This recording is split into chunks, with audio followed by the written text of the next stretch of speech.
Folks, welcome back to Positive Mischief. We have another awesome guest. This is Kelsey Nelson. Yes.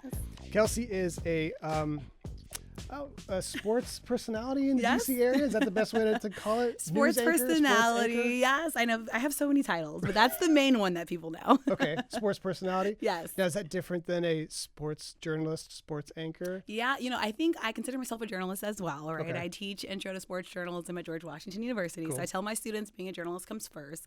But Right. luckily, I have been able to switch to the personality side, which essentially means I get to give my opinion, right, on things and analyze the Right. games, Okay. right? But I also still am a journalist, so I'm Right. still looking for First journalist. the facts. Yes. Okay. Well, so on that note, one of the questions I like to ask people right out of the gate, Yeah. if you could describe your job to Ooh. a child, 6, 7, 8, 9 years old, Yeah. how would you do that? My gosh, I talk things I like for a living, which usually involves sports. Okay. So is sports something that you grew up with Yeah. in your family? How did you fall in love with sports? So I have to credit my family. Okay. Yeah, so my dad went to Grambling State University. I was a daddy's girl. Okay. So I have the definition of a girl's dad. It's me and my sister. And then growing up here in the DMV, I grew up going to Georgetown games. When Georgetown basketball was the height. Right. It breaks my heart now to go to the Georgetown games and see how empty it is not sometimes, quite the right? same. Like Hoya paranoia was a thing. I remember I'd sit on my dad's shoulders at hot, sweaty McDonough Arena, trying to look cool. over all the big guys. Yeah. When Maryland basketball won the championship, I was here again growing up in the DMV. I was a Mystics. I loved the Washington Mystics, watching them at the former MCI Center, Yeah. as it used to be called. So Elena Beard, Coco Miller days. So all that to say, growing up here, sports has been part of the culture. Maryland women's basketball has been good for so long. You've seen it change a lot, though. I've seen it change a lot, right? And then, like I said, my father went to Grambling, so my first introduction was through HBC sports. So, Doug Williams was in my room growing up, posters.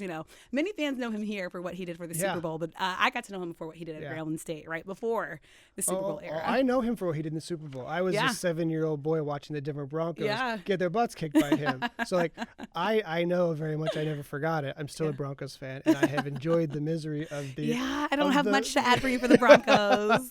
Sean Payton, best of luck. But I will say it has been really cool to watch the city come alive in the last 2 years. Yeah. With the new stadium talks with Jaden, with the new ownership. I mean, it's been pretty cool to watch that. Even though my 7-year-old, 8-year-old self is like, don't get to it. No, don't. We still hate them. Remember, they broke your 7-year-old heart. But yeah, it's pretty cool to see the town come alive. Agree. Same thing with the Nats. I was here when they started. Yeah. And you've seen to obviously see them win a World Series. Get a World Series, right? yeah. So there's some very cool things about being part of a city for a long period of time to watch the evolution of something like sports. Right. That's what's kept me here. And I still have in my Twitter bio District of Champions because I still believe so that's we are what champions. kept you here, huh? Yeah, DC, I love it, right? I tell people all the time. So I went to University of Maryland and then Georgetown for grad school. Now I teach at GW, so everyone literally says I'm Miss DMV because I pretty much touched all the big universities, in the area. And then grew up in Montgomery County, live in DC now. But all that to say, DC is special. So when I was leaving school and everyone tells you, you get the journalism degree to go to a small town, that never made sense to me because I'm like, if I grew up in the most powerful city in the world, why would I leave power to come back and work my way to power? So I was one of those people that honestly bet on myself. I love DC for the culture, the fashion, everything, the sports, obviously. Yeah. And so, honestly, I always say even wherever media takes me, DC will always have some part of me and I always will have a base here. Which I get that. I came here after college. I didn't do the small jumps either, for in media and design, animation and news entertainment or media entertainment. You sort of start in a small market, right? Work your way up. Of course, I got a job at National Geographic Channel and then I got a job at CNN. So I was right here, just kept right on going. Right, and just kept going up from there. Exactly. Yeah, and so I get that. Unfortunately, I had a lot of friends from college who didn't do that, started in small markets and worked their way up. But it's pretty cool. I like this town a lot. DC's not a bad place. No, it's not a bad place. The prices are it, insane, but outside of that, it is expensive. That's probably the one thing I could change. But the one thing I could change, I'd be right there with you. But it is a pretty cool place to see a lot when we're talking sports and talking creativity. Right. What we don't see under the government, under the politics kind of thing. And I do think sports plays a big part of that. It touches everything. Yeah. I've covered events at the White House, and so that's something I know that's unique and, privy in my career. Yeah. And then also, honestly, a lot of times sports touches, politics, to be honest with you, right? The RFK Stadium deal. perfect example, Holy right? politics, And so that's when yes. people got to see, oh yeah, she has a journalism degree, but also most people don't know I also have studied public policy, right? And so I'm able to showcase the different facets, of the career. But all that to say, like, that's kind of why it's been fun, because whenever something is national, like, I get to kind of be that go-to person to talk about it, right? Yeah. I mean, even when the whole like Trump dance phenomenon happened, I was on BBC and all these different international channels, right? Talking about how sports here, had touched the nation. Absolutely. And I mean, outside of the nation, right? Yeah. So sports is fun, but like I say, it touches, that's honestly why I love it. The education part. I'm big on education and giving back to young people. Yep, Most athletes have what? Foundations, right? Yes, and charitable initiatives. So that's kind of why I think I try to like open people's eyes to see like it's so much more than just what they see, on the field or on the court through sports. Well, yeah, too. And I think as a woman in sports too, I'm sure you've encountered plenty of hurdles. Just a few. No. Yeah. I wish it was only a few. Well, I mean, but I think you've had a pretty cool. There's been some awesome females who have come before who have blazed a trail. Yeah. One of the second interviews we did was with Bonnie Bernstein. Nice. Who she's I'm a sure terp. as a terp. She's a terp. A friend of mine. And so like it's fun to sort of see how those things have happened and to see the next generation coming up and following those footsteps. I love that you said that. So one of the great things I am so privileged to do is host a talk with Jane Kennedy at the African American Smithsonian Museum coming up. Cool. And if you don't know Jane Kennedy, she was essentially the first Black woman to network sports television. And so for me, she was born in D.C.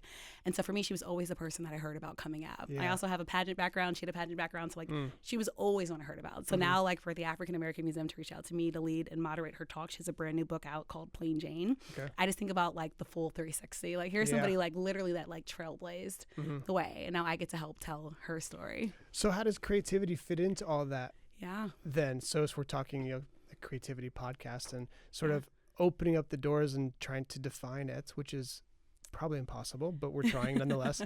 What does that look like in your life as someone who touches so many things, like you said, from fashion to education to sports to journalism? Like, how does creativity, or does it play a role in who you are as a person and what you put out there? Yeah, so honestly, creativity has been everything for me, and I think it's how I've been able to brand myself. So most people know me as KNN. I go by my full name, Kelsey Nicole Nelson, and I try to have defined through that my whole brand. So this is my journalist side, this is my professor side, this is my business owner side. I own two businesses, so that's something else. I'm a communication specialist. So all those different things kind of being under that brand. And so one of the things I've gotten to launch, and everything I do has KNN some type of way in it, all my companies. I have a company called Kryption, which is KRYPTIANN, intentionally.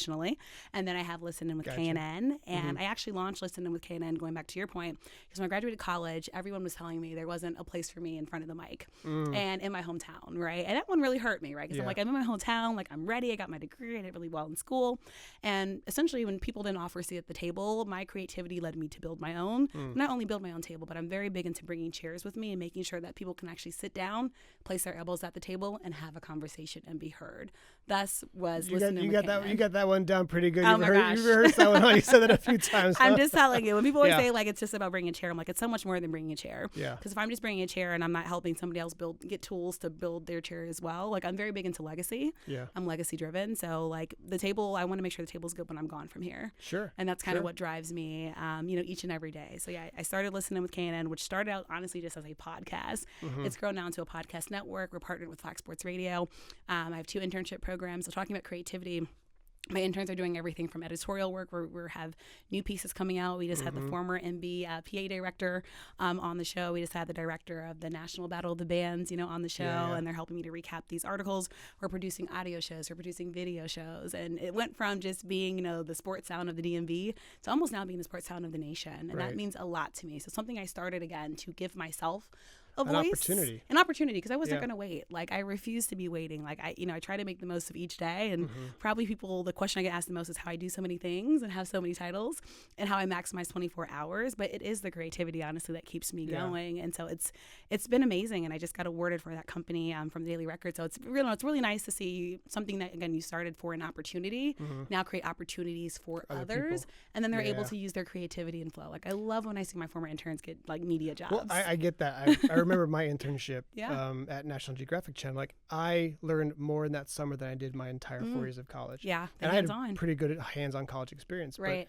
But, and so I never forgot what that was like. Yeah. So when we had interns going through my career, and then I taught also at GW, Corcoran before that. Okay, very so cool. like I understand what that's like to give back, and to also it teaches you like patience. Oh, it does. Because I was teaching design, animation, and some technical things as well. And trying to teach students to do something, and be creative about it at the same time was always a challenge, and always something that touched on my patience in a good way and a bad way. But those are things I think are really important to give back. If you're not giving back, then I succeeded because somebody invested into me. Exactly. So I think that's a really important part, to be able to give that back and help somebody else get up to that next level. So I think that's really interesting. You talk about your creative brain setting up all these different opportunities. Like, well, if I can't do this, let me try to make it myself. If I can't do this, I'll just make it myself. I mean, I think ingenuity is what's the phrase, the saying that there's a famous saying about that. We all know it, but I always get it wrong. Come back to both of us later. I'll do an insert for it. Cut into this right here with that. But I think that's a really important part of it. If you can't see what you can do, or you can't find what you can do, you can't get into what you want to do. Like, make the opportunity yourself. So I think the internet and social media has played a big part of that. Oh, of course, yeah. What do you think for you? Oh, I love it. Yeah. Like, most of my opportunities come from referrals, and a lot of those referrals are from online based, right? And so, I mean, and the social community has been so special for me. Like I said, my brand was literally built on social media. Like, literally, my nickname Kanan came from people asserting me online as like my own news network, and like, so it's a play off of CNN, obviously. So all that to say, like, social media is everything, right? Like, you have to be on it. Like, when I'm not on it, I literally get people hit me up like, hey, is everything good? I'm like, I'm fine. I've had a busy day. I hadn't had a chance to be on social media. I mean, because I know that they're talking about burnout, social media burnout, always trying to be on all the time. Yeah. And what that does for somebody. Yeah. I think for me, no. I mean, social media is tiring itself. Like, there's a reason why I've only have 2 TikTok videos. To me, like, being on CapCut and doing all this work, like, it's a lot, right? Yeah. So that's something I need to invest in. But like, I honestly do like social media because it keeps everybody like, I guess, aware of me in one place. So like, when I post, that's my family that can see me, right? My extended family, right? That's my friends that can see me, my former teachers that can see me. Yeah. So I kind of like that it's all in one place. But yes, it is tiring to kind of always have to be on. But at the same time, for me, like, my brand is so important to me, and growing my brand is so important. So I actually love the networking like aspect of it, because every day I'm meeting somebody new. Like, I can't tell you, like, again, most of my opportunities come from online. And honestly, the online community has meant a lot to me. Like, when I lost my grandfather, it was so many people that reached out online that I had never met before. Like, when I just shared my dad was sick, so many people I'd never met before. So I think also just kind of like that comfort, even though it can be a crazy place. Like, I've also had some crazy things. On the flip side of that. Oh my gosh, there's some crazy things that happen on social media and crazy things that are said. But like, the fact that people can come together at the same time has also been one of the most beautiful things. Like, I look at people ask me my followers, and I just sometimes like sit and think like, wow, I really have these people who have just heard my voice maybe or seen me that like believe in me, and that does something to me. So I think social media is also what propels me, because like every day, it's somebody new that says, hey, I just heard about you, or I just listened to you, and you inspire me. I think especially if you've encountered roadblocks along the way. Exactly. You encounter roadblocks along the way, and then you see, I've went around those roadblocks. Yeah. And now people are seeing that story, and they're being inspired by it. Exactly. To make their own path. Right. I think that's a really important part of it, and a good usage of it. Yes. The challenge, I think, is you get the haters and the trolls. Oh my gosh, like, especially on X. Well, I have been called out on X. Do you find you have to build that a little bit more clearly? Like, who you want to be on social media? Yeah. It's maybe not all of you. Of course. There's a curated part to it. Yeah. Kanan is my brand. And on social media, I show honestly my work life, right? But I'm so much more than what I do. Yeah. But that's what I want people to see online. I'll show some glimpses of my family and things like that. I think the hardest thing for me is like, I've had to learn not to respond, right? Because a lot of the people that will try to irk you on social media have nothing to lose. Right. I do. So for me, and also I think about my students are following me, right? My mentees are following me. All these people that count on me and believe in me. So is it worth me saying something that's not going to put me in my hiding behind their phone. Exactly. So I let them say what they want to say. I'm still going to put out the content that I put out. And honestly, it's been the best decision, because honestly, I've seen people lose jobs because they decided to respond back, and it wasn't worth it. No, it's never worth it. Yeah. It's never worth it. When it comes to some things here I'm thinking about, as you're building a piece or as you're building a story, what does that process look like for you? Do you have a process? Yeah. Because I imagine it's different if you're doing something for social versus something for air. Of course, yeah. So I think on air, I always try to offer something like fun and different. And so I think one of the cool things happening right now, college football is like the big hype, right? And phenom. And I get messages every day though that remind me, like, so many people say, I don't see many people that look like you, Black women, that are talking college football. And so I think for me, I don't only want people to see that I'm doing this, but I want them to see I'm doing it at a high level. But I try to bring my personality, honestly, Matt, into it as well. Like, I'm very high energy, like very fun. Like, you know, it's been fun to talk about, you know, Bill Belichick and all that happened off season with his girlfriend, and kind of tie that into, well, oh my gosh, look what happened this first game. Yeah. Like, I don't know, maybe the focus and stuff wasn't there, you know, and bring that. But also I think what I try to offer uniquely, especially if anybody's from the DMV, like I've coined the phrase, the DMV breeds ballers. So if you're a local athlete, a local talent, I will try to make sure I shine a light on you, because I know how unique this area is, right? Kevin Durant made something in the water that kind of put a light on DMV basketball culture, specifically Prince George's County. But that goes like all over. Like, I can't tell you how many guys from this area make it pro, or, you know, have been there. And so I love showcasing that. I got to play sports here. Again, I've seen it. I've went to the schools here. And so, like I said, when I say the DMV breeds ballers, I really want people to know the uniqueness that the DMV brings. So always something unique that I try to bring. Yeah, it's a very good, deep high school basketball. It's crazy. Ground. Football. Like, I mean, volleyball growing too. I mean, like the talent here is crazy. I think Kevin Durant was right. Something's in the water. Something's in people's genes here. I don't know. But like the talent is here. And so I try to showcase and highlight that, because the DMV is such a transplant city. Those of us who are from here, we know those stories, right? And so I try to always, like, people love, like, when I can pull, I think, that out, and love that I give, like, the props to that, because it's a culture that we have here, and it's a respect that we have here for each other. Well, it's got to be nice to do that through something like the local Fox, like where you have that platform where your job literally is to find and curate and build a story. Right, for a local audience, right? Exactly, yeah. So what's been the hardest sell you've had to do to get a story on air? Ooh, that's a good one. Honestly, a lot of people pitch me a lot of different things. I'm sure. I think people think everything is a good story, which you should think, right? Whatever you have, you should be proud of. Well, it's personal to everybody. It's personal, right? And so it's funny. Actually, maybe I'll go local, like Maryland football, right? Is good right now. That is Malik Washington, a local product, right? A true freshman. And so I think that's a good example of, like, before, not many people were calling me about, you know, Maryland football unless it was discussing Mike Loxley's job security, right? But now it's like, okay, we have a local product. I had a chance to interview him in high school coming out. So we have also that unique, I met his family, right? So I had that unique angle. And now people actually do want to talk about Maryland football because it's relevant, right? It's not just the basketball team, right? And Derek Queen and all those great athletes, that come from that. So I think that's a great example. Women's basketball is another great example. Like 5 years ago, people did not want to talk with me about the Mystics. No. Right? No. Like, I mean, until their championship, like, not many people cared. Until Elena Deladon came, not many people cared, right? But now women's sports is the huge thing. And, you know, it's like the women's pro baseball league that just debuted here in D.C. in the inaugural trial. It's like, I love now that I don't have to necessarily pitch women's sports. The opportunities come. It's already there. And it's there. The momentum. They need people to help to elevate those. Right. You know, more than it is, because it's already happening.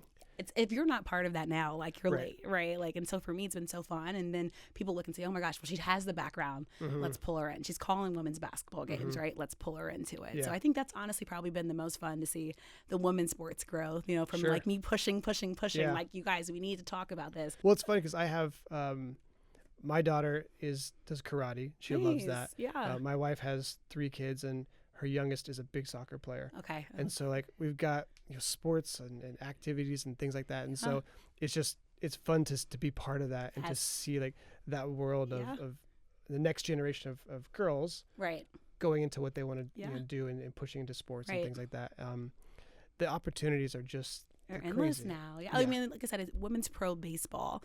And I had to emphasize that to people because people kept saying, oh, yeah, softball. No. They're different. There's the Athletes Unlimited softball league, but we're talking about baseball players, right? And so that's why I think I've had to emphasize to people, like, women can actually, your daughter can actually say, I want to play pro baseball, right? And if this league, which we're hoping has longevity, is still there, like, how cool is that? It's that's a league viable of their option. own. Yeah. You know? Flag football. Right. I mean, that's grown like crazy for females. I played flag football at the Boys and Girls Club way back when.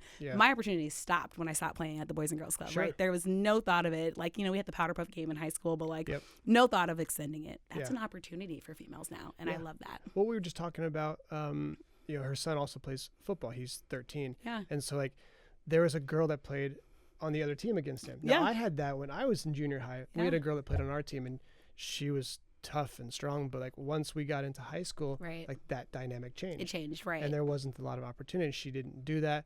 But I think now with the flag football, giving opportunity for them to continue on. Exactly. And to be competitive and do a game that they love and all these kinds of things. And I just think it's really cool what's happening. And I think the world is getting a lot smaller. Yeah. I think, social media can either accept some of that or can be blamed for some of it, whatever you want to look at. You see both sides right, on social, exactly, especially on who you follow.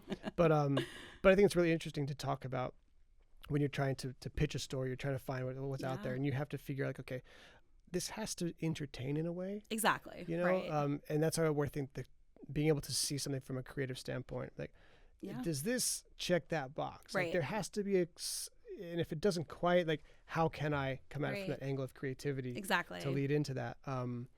So I think that's always a fun one to figure that out. That creativity will be what separates you. Like I said, so for me, like, I have to know all things DC sports. That's what I've branded.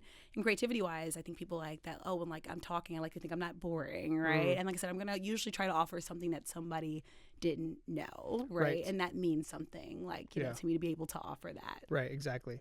Well, so I think when we're talking about the creative angle of that and how you sort of see that, do you feel like you have to conjure up creativity? Do you feel like you have to like add something to what you're trying to post, or what does that look like as you like sort of process? I think for me, I do think I am very like picky on what I put on social media. So like, I will say first, I have amazing interns that help me like with a lot of my design work, and they understand kind of the brand, and I give them, feedback. My eye knows kind of what's going to like, do well on social, right? And that's kind of been obviously helpful for me. So like, I think I just posted like, I'm going to get honored this Maryland football game. The first like draft of the graphic like just had a plain white background, and then like everything was in red, and I was like, okay, we need to add some color to this, put my name in gold, make it stand out. It's at the background of a football field. Like I think just visually, and I think that's what has made me unique as a leader. I'm a good creativity leader. Not saying that I'm the best at like actually doing it, but I can explain to you the vision. See a vision, and then people can run and take it. And so I think that's been my strength. Same thing when I'm a professor now, right? Like I can see the vision, I can help you get to that, point and goal. But then I will work with you, right? Because writing has always came naturally. Like in my creativity, I've always been a writer. Like I used to win all the essay contests when I was in school. Like when we had long writing assignments, I was so excited. The short ones, I was like, oh my gosh, how am I gonna get this in like 500 words? So like I've always been a writer. That turned into me kind of being an oratory person, right? When you write a lot. Poetry is kind of how I first fell in love with journalism. I used to love poetry, like just writing poetry. Then I had to like get the nerves to start doing like spoken word, start doing pageants. That helped me a lot with public speaking. And kind of this is kind of how the journalism career kind of kept growing. But again, with all these different things, and pageants are another great example, right? So in a pageant, you have to find something that makes you unique, right? Something that makes you like stand out. And I think when I think about creativity, I think about what makes you memorable, right? And so for me, I know like people have a certain expectation, like, so even like just the picture I take, I know what lighting needs to be there, right? I know like how to highlight like what I'm wearing, the accessories, all those things. It's like the average person might not understand like the small intricate things, but I know like when I post this thing, like everyone's going to be drawn to it because it's the thing that like everybody kind of, like I'm big on lighting. That's my biggest thing. Like if I take a picture without lighting, like this staying on my phone, it's not going anywhere. I completely agree with that. Yeah. If you have bad lighting, you have good lighting, by the way. If you have bad sound, it doesn't work. Sound either. is the other thing, right? People get distracted by that. So I do think, I think some people probably don't think of themselves as creatives. I think naturally, when you're in the journalism world, like, and kind of people put you in the arts, right, more with your major. But I still do think like the creativity piece is going to be, again, what keeps you not just unique in the industry, but give you longevity in the industry. And I think that's what I'm really big on. Like, I don't want to just be a moment. I want Canon to be a movement, and I want people to join me, on the say in every show with, come jump in on the Canon bandwagon. Again, I want this to be a movement, with what I'm building. And hopefully people, honestly, but I also want creatives to come to me. Like I tell my interns, this is a moment for you to glow and grow. Right. And so bring your creativity, because I don't know everything. Well, I think that's another important part of being a creative leader is how are you with working with other creative leaders? I'm wide open. Like I said, because I just know, I know my strengths, right? So like for me, I think my biggest strength is writing and probably public speaking, right? And then that has helped on social media, obviously, right? Because you have to know how to write captions, right? You have to know even just like simple networking, right, on social media when you're writing a message to somebody. But I think creatives have pushed me. Like, so one of the talents I work with is pushing me right now to do more reels, and so we're working on a lot more content right now because reels are like the hot thing now, right? Everybody likes video, short form video, and people want to see what you're doing. We're like working on a day in the life series because again, people always want to know how I do so many different things in like one day. So I think that's the thing that and they're pushing me to record more because usually I just say, oh, I'm doing this event, let me just snap a picture and post it online. No, show people the before the scenes, show them what's happening during, show them what's happening after, right? So I think that's a great example of like how a creative has like pushed me to kind of think beyond the people seeing kind of the finished product. People want to see how you got to that finished product. Absolutely. I think behind the scenes is a really important part of the process and part of like people, I mean, look, all the DVDs that had behind the scenes footage, like people eat that stuff up. I used to watch that, I right? did too. I don't think about that. I spent hours and hours watching those things. Exactly. And it's partly how I am in the field that I'm in and you know, movies and film and TV and all that kind of stuff. But I draw into that. Yeah. I think we like to see how the sauce is made. Exactly. You know? Exactly. I mean, think about cooking shows, right? Like all of us like to eat, but cooking shows were so popular for a long time. Yeah. And I remember when people used to buy all the stuff on TV and you'd buy it to your house and they'd charge you this crazy amount, but like you didn't know because you just heard $19.99. But like, exactly. But like the cooking shows and cooking products got so popular again because people wanted to see like, oh, I love to eat, but wait, how do I get there? Right? Martha What's Stewart. That process? Martha Stewart, right? Perfect example, right? Like people love that. And so I think like you always have to, and then that's the other thing about being a creative is you always have to know what's new, right? So like I know all of us right now are learning like AI, and I always get questions like, how do you use ChatGPT? And again, like I said, I'm a writer, so honestly my ChatGPT is very small because again, I think like my natural mind, but you know, I am a fan of it in the creative like brainstorm process. So you don't use ChatGPT to help you with your writing? I am not a big ChatGPT person. I know, it's so funny. I've worked with people and they're like, why don't you just go to ChatGPT if you're ever stuck? And I'm like, no, but it's funny. Like even having conversations with my students, I still do think there's value. Like if somehow technology stops, I'm a scary movie person, so that always happens in some type of scary movie, right? Where one of the everything stops. Like I still do think there is value in like training. I think your brain needs to be trained. I completely agree with you. But not saying it's bad. Like it's helpful, but that's just me. We're going to go off on a AI tangent here, but it is this world of how can we use it to get better, right? And then how can we avoid it to make us sloth-like? Exactly. Physically and mentally. Yeah. And I think they're doing studies on this. Like you don't retain things as well if you use ChatGPT to write. Right. Like for me, I actually like, you know, when I was in school, like when I would write stuff out, and even me now, like I just need to hear something and I have one of those memories, like it stays like, you know, in my brain. But like just to like write something in there and like kind of gives me that. And then I think people realize, again, going back to creativity, if I'm putting the same question in ChatGPT and you are, and we're getting the same thing and we're both submitting that, I just don't know if that's going to help me or you. So I think that's the other thing is you somehow have to make it still your own, right? And just, like I said, my mind is just more like, let me write it first and then maybe I'll run it through there. Like if I need help with like grammar or something. It's like also not helping the world grow creatively. Yeah. If the same thing is being spit out by the same big system, then you're not really doing anything. Exactly. You know? Exactly.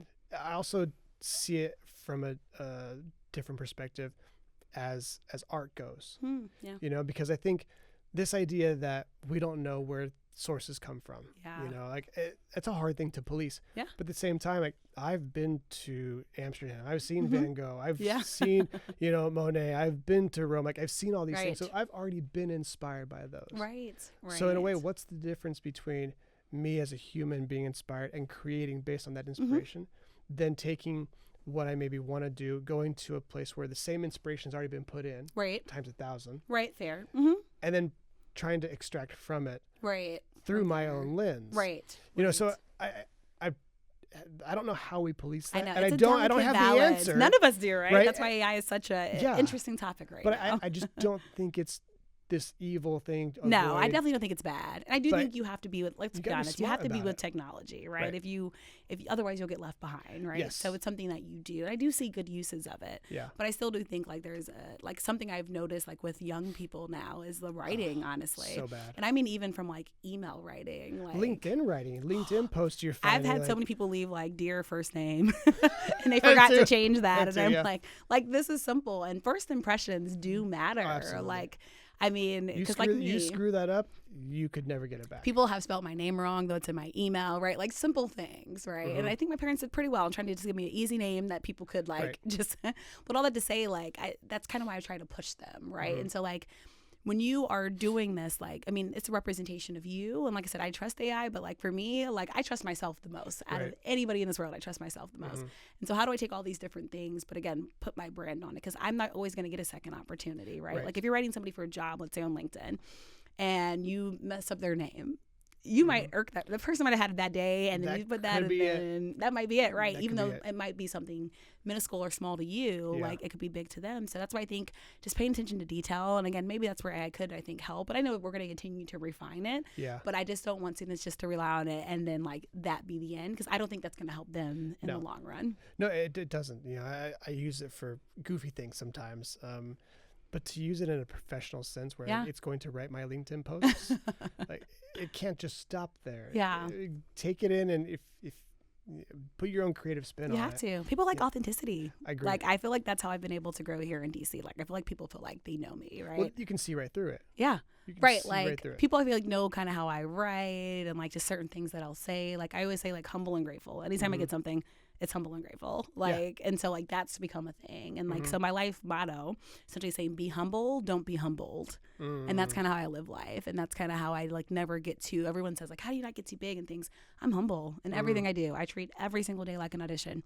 Yeah. Every day is an audition for me to get a part. Well, I completely agree with you. I think humility is massive. And I think if you don't have it, it just stinks. Yeah. I mean, look, UNC football, I think just found that out. Yeah. Well, I think, so you said something about be humble, but don't be humbled. Yep. Why does that stick out to you? What's wrong with being humbled? I think a lot of times we see so many examples of people like things were going well for them and then something happened, right? Like, this is probably a bad example, but like the Diddy situation just comes to mind, right? And again, I've never met him in person, like, so I can't speak to his character. Probably never will. Never met him. I did do a Ciroc event though at Super Bowl, right? And he was honoring, honestly, Black women in sports, which was great. He didn't come to the event, so again, I've never met him in person. He was busy. A little busy. But all I have to say, I think like, it's a good example. Like things were going so well for him, and then all these things came out, and I think that was probably a humbling experience. Like I'm sure he'll live life a little bit different now, right? And I think that's what you hear a lot of times. People will say like, well, you know, they were doing this, and life was going so well, and maybe they started to like just, you know, take things for granted or do things that they normally wouldn't engage in. And then it kind of had to be a humbling moment, right? And honestly though, that's when you find out a lot of true things in life. I think when you're at your lowest moments, right, and at your lowest points, you find out who you are. And I think a lot of life is going through adversity, but like for me, I just want to stay humble, and you know, I pray that I don't have a humbling moment, right? Because I just want to do things again. Like I said, I'm grateful for every single opportunity. Nothing's promised. I'm a, you know, creative by design. I'm a freelancer by design. That's how I'm able to do so many different things, you know, and contractor by design. And so, like I said, I'm just, every opportunity is amazing to me. Everything I've done is a grateful opportunity. But I think I need to put on a t-shirt, you know, be humble, don't be humbled. I just think if people live that way, I just think life would be different for, you know, a lot of folks.